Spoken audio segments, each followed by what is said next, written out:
नमस्कार मंडळी, स्वागत आहे तुमचं माझ्या एका नवीन व्हिडिओमध्ये। तर मी आज बनवणार आहे मस्त अशी चटपटीत पनीरची भाजी। त्यासाठी मी इथे घेतले 2 कांदे, 1 टोमॅटो, थोडीशी कोथिंबीर आणि कढीपत्ता। सर्वप्रथम थोडंसं तेल गरम करून घ्यायचं आहे। तेलामध्ये उभा बारीक चिरलेला कांदा टाकून घ्यायचा आहे। कांदा गोल्डन ब्राऊन होईपर्यंत परतवून घ्यायचा आहे। त्यानंतर आपण त्याच्यामध्ये ॲड करणार आहोत टोमॅटो टाकल्यानंतरही व्यवस्थित असं टोमॅटो शिजेपर्यंत आपल्याला ते दोघेही परतवून घ्यायचं आहे। कांदा आणि टोमॅटो मस्त असा परतवून झाल्यानंतर आपण त्याची थंड झाल्यावरती पेस्ट बनवून घेणार आहोत। कांदा टोमॅटो व्यवस्थित असा परतलेला आहे। आता आपण त्याची व्यवस्थित अशी मस्त बारीक पेस्ट करून घेऊ। वाटण करताना आपण यामध्ये थोडीशी कोथिंबीर आणि कढीपत्ता घालणार आहोत। कढीपत्ता आणि कोथिंबीर बारीक केल्यामुळे छान असं कोथिंबीरचा आणि कढीपत्त्याची फ्लेवर आपल्याला यामध्ये लागते। त्यामुळे बारीक करताना थोडंसं कढीपत्ता आणि कोथिंबीर घालून घ्यायचे। वाटण बारीक झाल्यानंतर कढईमध्ये तेल गरम करून घ्यायचे। तेल गरम झाल्यावरती वाटण तेलामध्ये टाकून व्यवस्थित असं तेल सुटेपर्यंत परतवून घ्यायचं।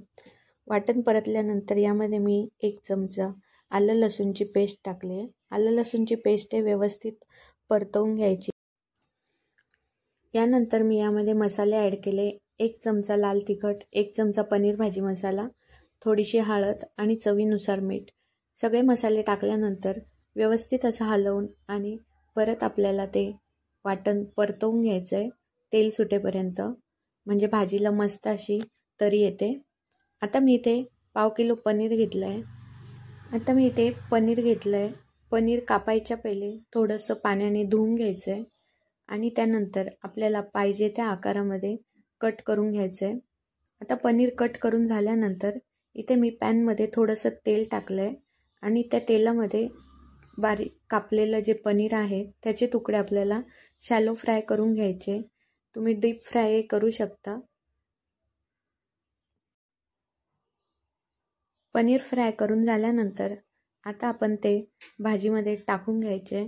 भाजीमध्ये टाकल्यानंतर व्यवस्थित असं हलवून घ्यायचं आहे आणि त्यानंतर त्यामध्ये थोडंसं गरम करून पाणी टाकायचं आहे आणि आपल्याला पाहिजे त्या कन्सिस्टन्सीमध्ये आपण भाजीला रस्सा हा करू शकतो। पण पनीरची भाजी ही जास्त पातळ चांगली लागत नाही, त्यामुळे थोडंसं घट्ट अशी रस्सा पकडायचा आहे। आणि तुम्ही बघू शकता छान अशी मस्त आपली पनीरची भाजी तयार झाली आहे।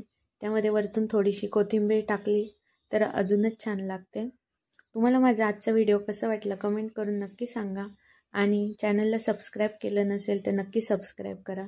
थँक्यू।